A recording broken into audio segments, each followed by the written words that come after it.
मान लो आज हमने एक किलो टमाटर लिया, कल को हम उसी के भाई 100 किलो टमाटर लूँगा, बताओ क्या करेगा वो? रेट कम करेगा। और आप को एक कॉलम बनाया करो और वहाँ लिखा करो कोल इंडिया ये न्यूज़ आ गई हैं, गेल की ये न्यूज़ आ गई हैं। एक डायरी ले लो मोटी सी।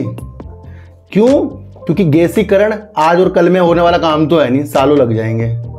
पर जब आप पलट के देखोगे, भैया किसी के टारगेट में नहीं चलता शेयर मार्केट। मैं आपको बता दूं, कंपनी के शेयर आज जिस मुकाम पर हैं एक्चुअल में होते हैं, इनकी जो एनालाइज होती है, इनकी सोचने की शक्ति जो होती है वो स्थितियों को देखकर होती है।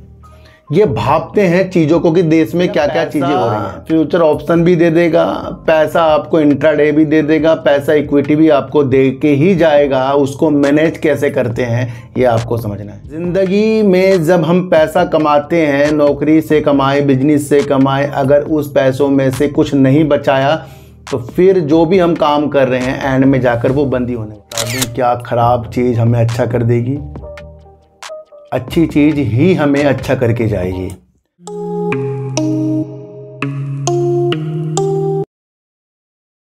नमस्कार, मैं स्वागत करता हूं आपका अपने ही चैनल पर जिसका नाम है सार्थक बाजार से।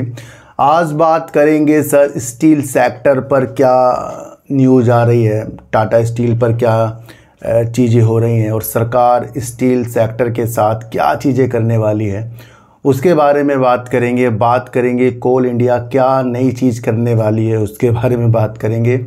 और बात करेंगे आरबीआई के डिप्टी गवर्नर ने क्या अंदेशे हमें आगे के लिए दिए हैं उसके बारे में आज हम बातचीत करेंगे। और एलआईसी ने एसजेवीएन के अंदर जो अपनी होल्डिंग बढ़ाई है, उससे एसजेवीएन के शेयरों के अंदर सबकी नज़र है, उसके ऊपर भी आज हम बातचीत करेंगे। इन सब की बातचीत करने से पहले थोड़ा सा मैं आपको एक चीज़ बता दूं, क्या ख़राब चीज़ हमें अच्छा कर देगी? अच्छी चीज़ ही हमें अच्छा करके जाएगी।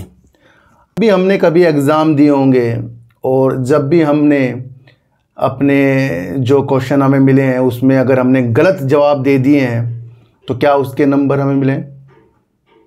क्या उसके नंबर हमें मिलेंगे? या किसी भी चीज़ के बारे में आपसे पूछा गया, आपने उसके बारे में न लिखकर किसी और के बारे में लिख दिया, क्या उसके नंबर आपको मिलेंगे? कुछ चीज़ें आपको समझनी होगी। जब हमारा एग्ज़ाम के अंदर वही चीज़ें हमें लिखनी होती है जिस चीज़ के ऊपर सवाल है तो उसके नंबर मिलते हैं। इसी तरीके से है शेयर मार्केट। यहाँ पर रणनीतियों को समझना है, न्यूज़ को समझना है और सबकी चालों को समझना है। कौन हमें यहाँ ठग रहा है, कौन समझा रहा है, कौन हमें यहाँ पर विफलता की तरफ मोड़ रहा है, उन सारी चीज़ों को आपको समझना है। अंत में मैं आपको एक चीज़ बताना चाहता हूँ कि जब भी शेयर मार्केट के अंदर आप देखते हैं किसी भी बड़े व्यक्ति का या कई लोगों का, तो वही लोग ऊंचाई पर जाएंगे जो अपनी चीज़ों को पहले सही करके है। राकेश झुनझुनवाला, विजय केडिया साहब, बड़े बड़े लोग आज टॉप पर हैं। क्यों है? क्योंकि उन्होंने वो रणनीतियों को अपनाया जो एक सफलता की कुंजी है और वो है सही दृष्टि। तो शेयर मार्केट के अंदर अगर सही दृष्टि बना ली जाए, सही वीडियो को ऑब्जर्व कर लिया जाए, टारगेटों में ना उलझा जाए, चार्ट के चक्कर में, लोगों के चक्कर में आकर, और वो टारगेट आपको बता रहा है भैया चार्ट में देख कर, तो उसकी चीज़ों में ना फंसा जाए। अपना अध्ययन जितनी जल्दी आप करना शुरू कर दोगे उतना ज़्यादा मार्केट में आपको फ़ायदा होने वाला है। तो एक चीज़ मैं आपको बताऊं, आप फ्यूचर ऑप्शन करते हो या फिर आप इंट्राडे करते हो या आप शेयर मार्केट के इक्विटी में काम करते हो, तो सारी अवस्थाओं में एक सोच चलती है और वो चीज़ होती है बचाना। ज़िंदगी में जब हम पैसा कमाते हैं, नौकरी से कमाए, बिजनेस से कमाए, अगर उस पैसों में से कुछ नहीं बचाया तो फिर जो भी हम काम कर रहे हैं एंड में जाकर वो बंदी होने वाला है।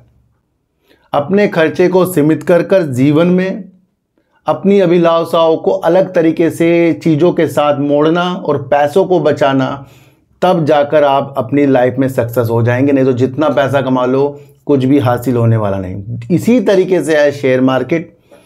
जब भी कई लोगों को आप देखते हैं 100 में से एक कमा रहा है तो वो भैया पैसा फ्यूचर ऑप्शन भी दे देगा, पैसा आपको इंट्राडे भी दे देगा, पैसा इक्विटी भी आपको दे के ही जाएगा। उसको मैनेज कैसे करते हैं ये आपको समझना है। कमाई हुई चीज़ को सारा लगाना ये एक चीज़ गलत है। देखो सर, क्या होता है कि जब भी हम कुछ एक आधा ट्रेड ले लेते हैं वो सफल हो जाता है, आगे हम सोचते हैं और पैसा वो लगाकर फिर उसे सफल करते हैं, और ये तो पर दर पर चलता ही जाएगा। ये तो प्रतिदिन का काम हो गया ना भैया, कि भैया शेयर मार्केट में पैसा लगाना ये तो डेली का काम हो गया।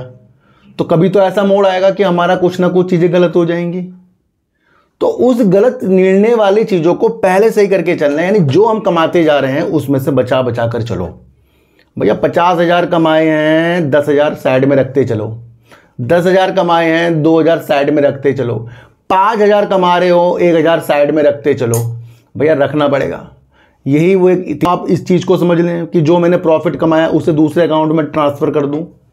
कुछ ऐसे शेयर अपने बच्चों के नाम ले लूं या अपने फ्यूचर के नाम ही ले लूं कि भैया आज मैंने 10,000 का प्रॉफिट कमाया और इसमें से 8,000 मैं दूसरे अकाउंट में डाल लूँगा, क्योंकि वो पूरा अकाउंट मेरा प्रॉफिट का होना चाहिए। अंत में वही आपको जिता कर जाएगा। तो ये जो लोग मेरे से पूछते हैं 2 अकाउंट का क्या मसला है, मैं सर जो चीज़ करता हूँ वो 2 अकाउंट से ही सक्सेस चीज़ें हो रही हैं। अब मेरे पे सेल 2 अकाउंट में है, अडानी टोटल 2 अकाउंट में था। हर एक चीज़ 2-2 अकाउंट में होती है मेरी, और मुझे पता है कि लाजमी वो कहीं ना कहीं से प्रॉफिट देकर जाती है। तो मैं इस विधि से आगे बढ़ता हूं तो मुझे प्रॉफिट रहता है हमेशा। इसलिए मैं कहता हूं जिन्होंने दूसरा अकाउंट नहीं खुलवाया कृपया वो लिंक डिस्क्रिप्शन में खुलवा सकते हैं अपनी मर्जी से ना। और जो ज्वाइन करते जा रहे हैं उनका भी मैं बहुत शुक्रिया अदा करता हूं, जो मेरे से इस तरीके से दिल से जुड़ते जा रहे हैं। तो ये चीज़ें हैं, हमें बचाना है। भैया एक अकाउंट में कैसे बचा लोगे आप मुझे ये बताओ। एक पॉकेट से कभी नहीं बचता। एक पॉकेट में जो पैसा आता है या तो आप बैंक में उसकी एफडी कराओगे, LIC में किस्त चलाओगे, सोने में लगाओगे, कहीं ना कहीं तो कुछ यूज करोगे उसे। वो पॉकेट में तो एक में आ रहा है, उस पॉकेट से निकाल कर कहीं और ट्रांसफ़र करना पड़ता है। ये माध्यम होता है दूसरे अकाउंट का। तब तक बचाओगे नहीं भैया, कुछ भी हासिल होने वाला नहीं। मैं आपको इतनी सी एक बात बता दूं। देखो सर, RBI के जो गवर्नर हैं, डिप्टी गवर्नर हैं, जिनका नाम है माइकल देवव्रत पात्र जी, जो हैं उन्होंने एक बहुत अच्छी बात हमें बताई है। देखो ये बड़े लोग होते हैं जो RBI के डिप्टी गवर्नर हैं, ये जो बड़े बड़े लोग होते हैं इनकी जो एनालाइज होती है, इनकी सोचने की शक्ति जो होती है वो स्थितियों को देखकर होती है। ये भापते हैं चीज़ों को कि देश में क्या क्या चीज़ें हो रही हैं।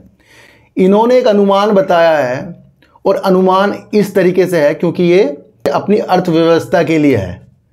इन्होंने कहा है कि 2031 तक भारत दुनिया की दूसरी सबसे बड़ी अर्थव्यवस्था बन सकता है, जिसका लक्ष्य हमारा था 2048 सन, पर ये कह रहे हैं भैया 2031 में भी बन सकता है। ये क्या रणनीति है, इससे क्या देखने को मिला। जब हमारी अर्थव्यवस्था दुनिया के दूसरे नंबर पर आएगी तो वो क्या चीज़ उन्होंने देखी भैया, यहाँ उद्योगों को उन्होंने देखा, यहाँ डेवलपमेंट को उन्होंने देखा, यहाँ हर एक वो उद्योग को देखा जो लगातार कंटिन्यू ग्रोथ की तरफ जा रहे हैं। उससे अनुमान लगाते हैं ये बड़े बड़े लोग। तो हमारा देश प्रगति की ओर जाएगा, जाएगा ही जाएगा। मैं आपको बता दूं अभी हमारे देश में कई इंफ्रास्ट्रक्चर में काम होने हैं, और इंफ्रास्ट्रक्चर के अंदर आपको स्टील हो गया, लोहा हो गया, ये सारी चीज़ें जो हैं मेटल की लगती हुई भी देखने को मिलेगी। तो इस चीज़ से आप कई चीज़ें जोड़ सकते हो। ये एक स्टेटमेंट है, बहुत बेहतरीन स्टेटमेंट है, जो वो कह रहे हैं कि 2031 में ही दुनिया की दूसरी अर्थव्यवस्था भारत बनने के कदमों में है, और 2048 के जो लक्ष्य थे वो 2031 में हो रहे हैं, और 2060 में ये कह रहे हैं कि भारत दुनिया की पहली अर्थव्यवस्था बनने के लिए भी चीज़ें कर सकता है। तो ये एक इम्पोर्टेंट चीज़ हो गई। अब इन्होंने ये चीज़ें क्यों की हैं, अब आप थोड़ा सा ये भी सुनो। भारत की आंतरिक शक्तियां और लक्ष्य हासिल करने की आकांक्षाओं के संकल्प को देखते हुए, आंतरिक शक्तियां और लक्ष्य हासिल करने की आकांक्षाओं को देखते हुए जो भारत कर रहा है, भारत सरकार कर रही है, भारत के उद्योगपति कर रहे हैं, उसे देखते हुए उन्होंने ये अनुमान लगाया है। कैसी न्यूज़ लग रही है कमेंट करके देखो। तो यहाँ जो चीज़ें समझ में आएगी माइंड में छप जाएगी। पूरा शेयर मार्केट ही अर्थव्यवस्था में चलता है भैया, किसी के टारगेट में नहीं चलता शेयर मार्केट। मैं आपको बता दूं, कंपनी के शेयर आज जिस मुकाम पर हैं एक्चुअल में, तो वो अपनी बैलेंस शीट और अपने operating activity, operating profit, operating जितनी भी चीज़ें उसकी जनरेट हो रही है, सेल से हो रही है, उत्पादन से हो रही है, वो उसके बैलेंस शीट में नजर आ रही है। उस वजह से उसका शेयर प्राइस उस स्थिति पे है। और बिना उसके शेयर प्राइस, जो भी उसकी आंतरिक चीज़ें हैं, उसके बिना ऊंचाई पर है, वो नीचे ही आएगा कभी ना कभी। तो ये बड़े बड़े लोगों को भी हमें चीज़ों को समझना पड़ता है। अभी हाल ही में मैंने आपको कोल इंडिया कवर किया। देखो, तो कोल इंडिया तो मैं आपको पहले भी कवर किया था। देश की एक महारथन कंपनी है जो कोयले के अंदर नंबर 1 बनी हुई कंपनी है। अपनी कई कंपनियों के साथ आगे बढ़ने की दिशा में भी ये चीज़ें देख रही है और ग्रीन एनर्जी की तरफ भी कंपनी बढ़ती जा रही है। गैसीकरण का जो एक मुद्दा था, उसके लिए भी मुहूर्त इन्होंने तैयार कर दिया, रूपरेखा तैयार कर दी, और किसके साथ? भेल के साथ कर दी है। ये भी न्यूज़ मैंने आपको कवर कर दी है। इन सारी न्यूज़ों को एक कॉलम बनाया करो और वहाँ लिखा करो कोल इंडिया ये न्यूज़ आ गई हैं, गेल की ये न्यूज़ आ गई हैं। एक डायरी ले लो मोटी सी। क्यों? क्योंकि गैसीकरण आज और कल में होने वाला काम तो है नहीं, सालों लग जाएंगे। पर जब आप पलट के देखोगे शेयरों को, कंपनी के काम, तो आपको वो अच्छी चीज़ आएंगी, क्योंकि एकदम से फिर वो न्यूज़ नहीं मिलती। तो डायरी लेकर लिख लिया करो कि भाई कोल इंडिया गैसीकरण में था, है ना, तो फिर भेल इसका साथ दे रहे हैं, फिर गेल हो गया, सेल हो गया, उनके साथ भी ये एक उद्यम तैयार करने की चीज़ों के साथ है। तो क्या हुआ? ये इंपॉर्टेंट चीज़ है। एक और इंपॉर्टेंट चीज़ हो रहा है, आपको पता है कि कोयले की खदानें इसकी बहुत सारी हैं और ये कहीं ना कहीं नीलामी भी निकालता रहता है। अभी कोल इंडिया ने, ये महत्वपूर्ण चीज़ है, इसे भी लिखना पड़ेगा, कोल इंडिया ने ई नीलामी में फेरबदल किए हैं, नियमों में बदलाव किए हैं। नियमों में बदलाव इसलिए भी किए हैं ताकि कंपनी के अंदर भागीदारी जो इसके नीलामी होती है उसके अंदर ज़्यादा से ज़्यादा आए और कोयले पे ज़्यादा से ज़्यादा वर्क होए। तो यहाँ एक दृष्टि अच्छी खासी कोल इंडिया पे दिख रही है कि इन्होंने अपनी ई नीलामी में कुछ संशोधित करके कुछ चीज़ें आसान कर दी है। जैसे बयाना राशि को कम कर दिया। मान लो पहले ये बयाना राशि कहीं लेते होंगे, उसका इन्होंने कम कर दिया, तो ये दूसरे भागीदारी को उज्ज्वलता की ओर डाल रहे हैं। हाँ भैया, कुछ पैसा कम देना पड़ेगा भैया, चलो। फिर दूसरा एक पेशकश और रख रहा है कोल इंडिया कि भैया जो कोयले की मात्रा है मात्रा बढ़ाने जैसे कदम भी शामिल हैं। तो ये क्या हुआ? ये इंपॉर्टेंट चीज़ है। एक तो बयाना राशि कम करना, दूसरा आपको समझना है कि कोयले की मात्रा बढ़ाना। इससे क्या होगा? आकर्षित होंगे निजी कंपनियां वाले, आकर्षित होंगे भैया ये खदानों की नीलामी जीतनी है। और आपको पता है नीलामी का कितना ज़्यादा काम ये ई नीलामी निकालता रहता है। दूसरा बदलाव ये नीलामी और आवंटन के क्षेत्र में भी करने जा रहा है। ये सारा का सारा कोल इंडिया की एक मजबूती पक्ष है, जिसकी वजह से लुभानी चीज़ जो है इसने ये कर दी है, ये बदलाव कर दिए हैं। इससे क्या होगा? ज़्यादा से ज़्यादा ई नीलामी या नीलामी में भाग लेने के लिए यहाँ की जो भी कंपनियां हैं वो भाग लेगी, तो भागीदारी बढ़ जाएगी। यहाँ से क्या हो रहा है? एक मजबूत बेनिफिट कोल इंडिया को मिलता हुआ इस चीज़ से मिलेगा। ये वैसे ही है कि जब आप किसी प्रोडक्ट को लेने जाते हो और वो प्रोडक्ट आपको 10,000 का मिल रहा है और कंपनी कहते हैं भैया नहीं 10,000 ज़्यादा है, अब इसे 8,000 में देंगे, तो क्या होगा? ज़्यादा बिक जाएंगे। या फिर 10,000 किसी के पास नहीं होते, कंपनी क्या कहेगी भैया फाइनेंस करवा लो, फाइनेंस की सुविधा आ गई, तो क्या होगा? प्रोडक्ट बिक जाएगा। तो ये ऐसी ऐसी चीज़ें हैं जो हमें बिल्डअप करती जा रही है।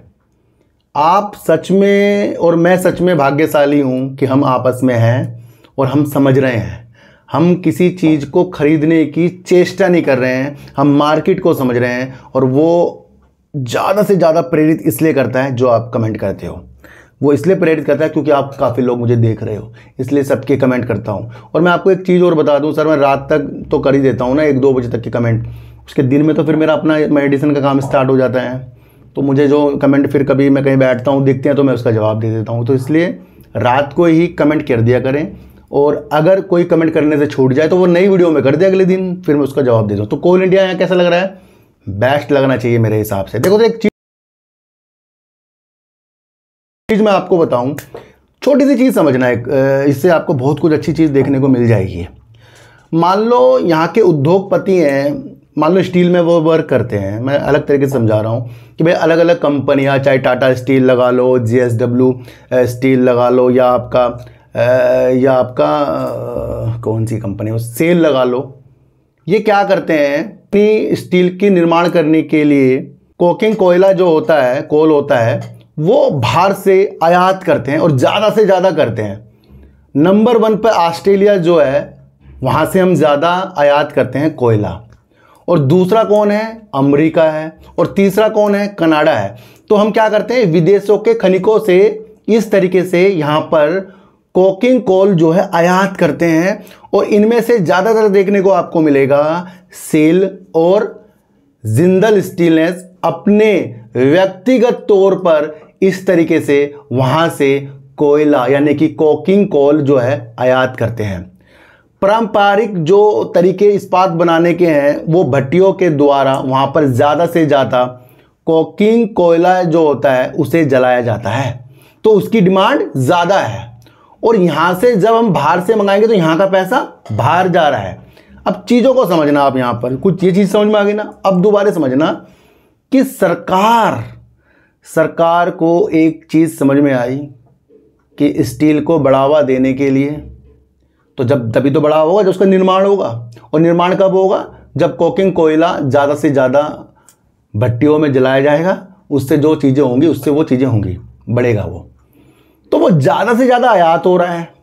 अब सरकार कह रही है भैया एक साथ मिलकर, यानी सरकार के साथ और निजी कंपनियां या सरकारी कंपनी इकट्ठे मिलकर एक साथ कोकिंग कोयला जो है आयात करने की नीतियों के साथ हम आए।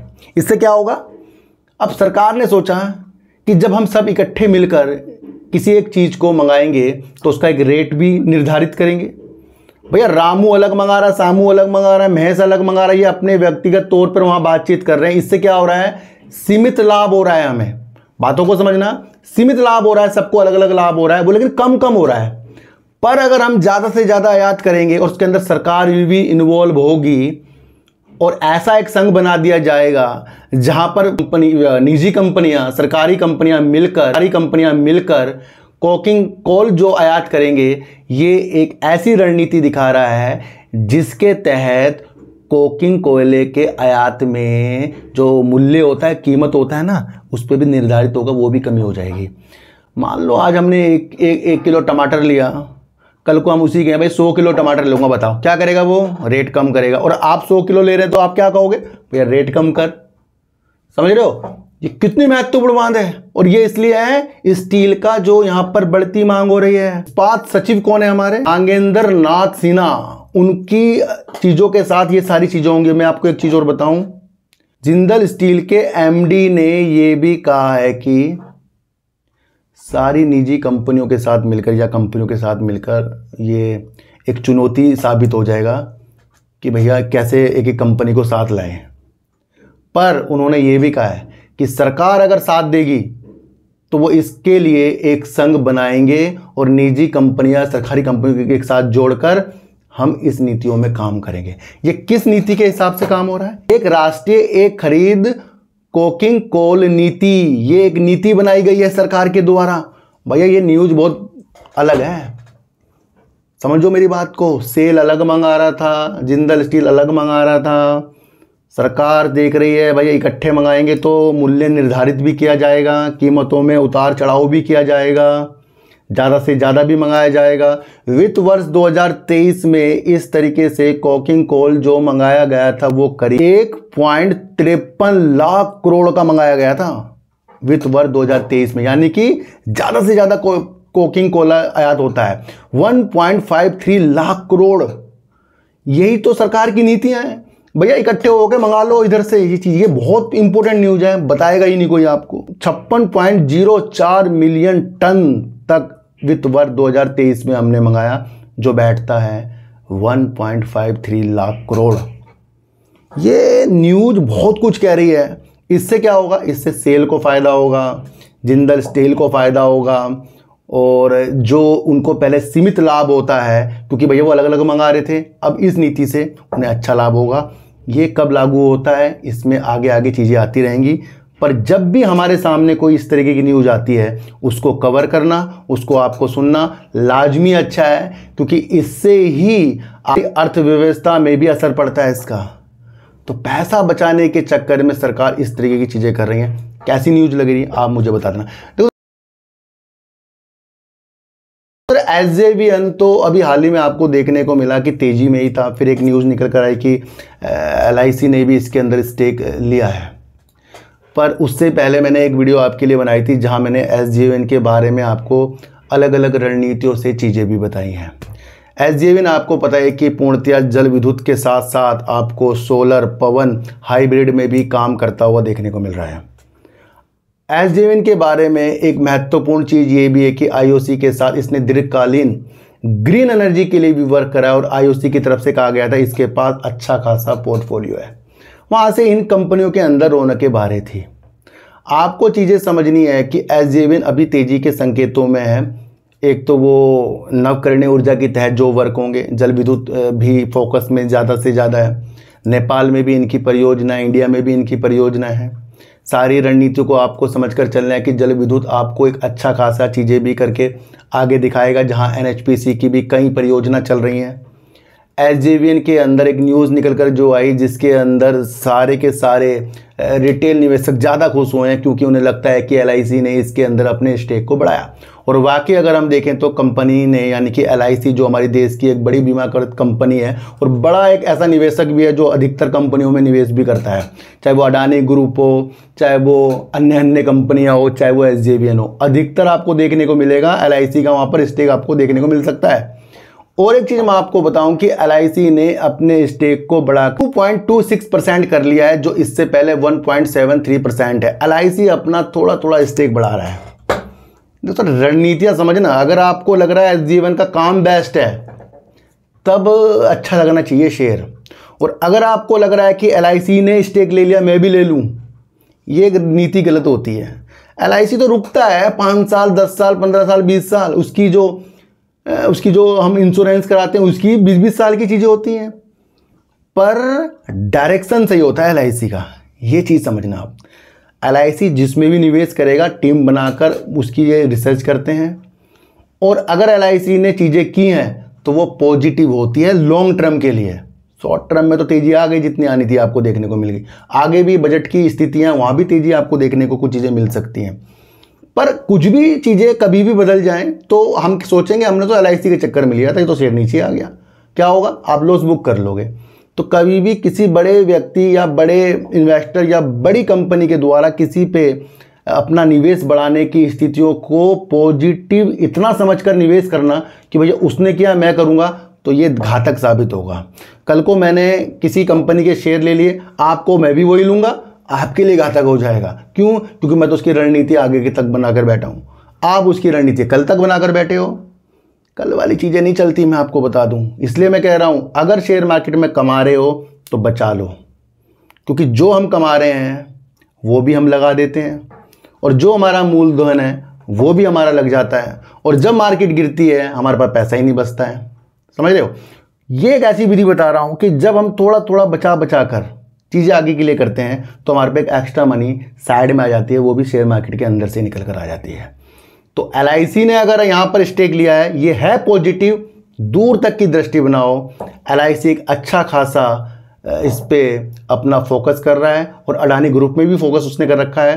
तो कल को अगर इसके शेयर गिरे आप टेंशन मत लें। इसलिए जब भी आप किसी की वीडियो देखें इतना उत्साहित मत हो जाएं कि लोग कहें कि भैया GTL इंफ्रा में ये हो गया, यस बैंक में ये हो गया, वो हो गया, कल खरीदो बेचो खरीदो, ये चीज़ों में करोगे काम तो भैया फिर ये पूरी ज़िंदगी आप यही करते जाओगे। मकसद समझो, अमीर बनना है या गरीब बनना है।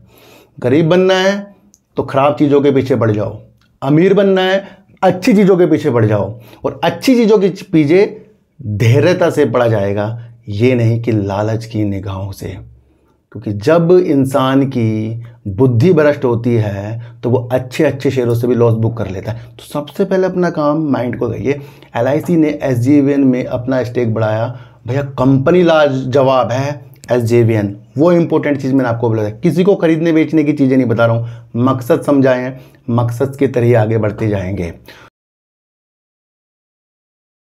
टाटा स्टील जहां UK के बिजनेस से थोड़ा सा संकटों में फंसा हुआ है, उसके तहत ही उसके शेयरों में उतार चढ़ाव हो जाते हैं, और तो बिजनेस है वहाँ पर इसका ये बिजनेस चलेगा या नहीं चलेगा इसमें भी असमंजस बना हुआ है। वहाँ के कंपनियों जो इनकी हैं वहाँ पर जो हड़तालें आपने देखने को मिली है, रोज़गार जाएंगे अगर ये कंपनी वहाँ से बंद हो जाएगी, इसके लिए भी आपको UK सरकार से टाटा स्टील बात करते हुए देखने को मिल रहा है। फिच ने इसकी रेटिंग को अभी नकारात्मक कर दिया है। जो इससे ये चीज़ देखने को मिली है कि ये सिर्फ आपको ये समझना है कि जो इनका यूके का बिजनेस है, जहाँ पर ब्लास्ट फर्नेस वाली चीज़ें जो आ रही हैं, अब जो ग्रीन स्टील के लिए वहाँ चीज़ें होंगी, उसके लिए जो आर्थिक सहायता की चीज़ें वहाँ की सरकार से बातचीत हो रही है, तो अभी जिस तरीके से वहाँ रोजगार जाएंगे या वो हड़ताल में है या यूके का बिजनेस अभी संकट में, इस तहत उन्होंने फिच ने रेटिंग दी है। तो ये तो कभी भी सही हो सकती है, ये तो एक बिजनेस के ऊपर हो, ये तो सबको दिख रहा है कि वहाँ का बिजनेस इनका चलेगा तो भैया ठीक हो जाएगा, नहीं चलेगा तो भाई वहाँ प्रॉब्लम आएगी, है ना। ये उस वजह से रेटिंग है, तो इसको भी आपको समझ कर चलना पड़ेगा। तो कोल इंडिया ने जो ई नीलामी में जो अपनी चीज़ें हमें बताई, ये भी बहुत पॉजिटिव संकेत है, समझ कर चलना। आरबीआई के डिप्टी गवर्नर ने जो चीज़ें हमें अर्थव्यवस्था की चीज़ों के साथ बताई है कि यहाँ तक के ये हो जाएगा, तो ये भी एक पॉजिटिव संकेत है, क्योंकि यहाँ के उद्योगों के हिसाब से, आंतरिक शक्तियों के हिसाब से और लक्ष्य को हासिल करने की आकांक्षाओं के हिसाब से, यानी कि जैसे हमारे मोदी जी का सपना है भैया ग्रीन एनर्जी पे, इस पे, उस पे, तो वो एक आकांक्षा है, तो उसमें क्या है, लक्ष्य हासिल करने की चीज़ें हैं, तो वो आपको पकड़ना है। अब आपको समझना है थोड़ा सा कि अगर स्टील के लिए कोकिंग कोल एक नीतियों के साथ इस तरीके से आयात किया जाए, तो यहाँ पर लाभ जो है स्टील वाली कंपनियां यानी कि सेल, जिंदल, ऐसी कंपनियों को फ़ायदा हो सकता है जो पहले सीमित लाभ ले रही थी, क्योंकि विदेशी खनिकों से उनके क्या क्या आपस में चीज़ें होंगी, पर सरकार जब इसमें इन्वॉल्व होगी तो बातचीत के साथ कह सकते हैं भैया रेट कम करो, तो रेट के ऊपर सब कुछ होता है। आज की वीडियो से आपको क्या समझ में आया, एक बार मुझे बता देना। किसी की भी बातों में आपको आना नहीं है, चाहे मैं ही क्यों ना हूँ। अपनी एनालाइज को अध्ययन से अध्ययन तक बढ़ाए, यानी कि बहुत बेस्ट करें, जिससे आपको आगे की दृष्टि दिखे। किसी के चक्करों में आके शेयर मत खरीदना, कोई स्टेक ले रहा है मैं इसलिए शेयर ले रहा हूँ, ये बिल्कुल मत करना। अपनी आंखों से अपनी सच्चाई को पहचानना, किसी की और की आंखों से सच्चाई नहीं पहचाननी है भैया, कोई गुमराह करते हैं लोग। तो चिट्टी को आटा दीजिए, गाय को रोटी दीजिए और अपने बच्चों को ज़्यादा से ज़्यादा प्यार कीजिए, क्योंकि बच्चे ही आपकी मासूमियत से किस्मत पलटेंगे। तो फिर मिलेंगे आपसे नई वीडियो के साथ, जब तक के लिए नमस्कार।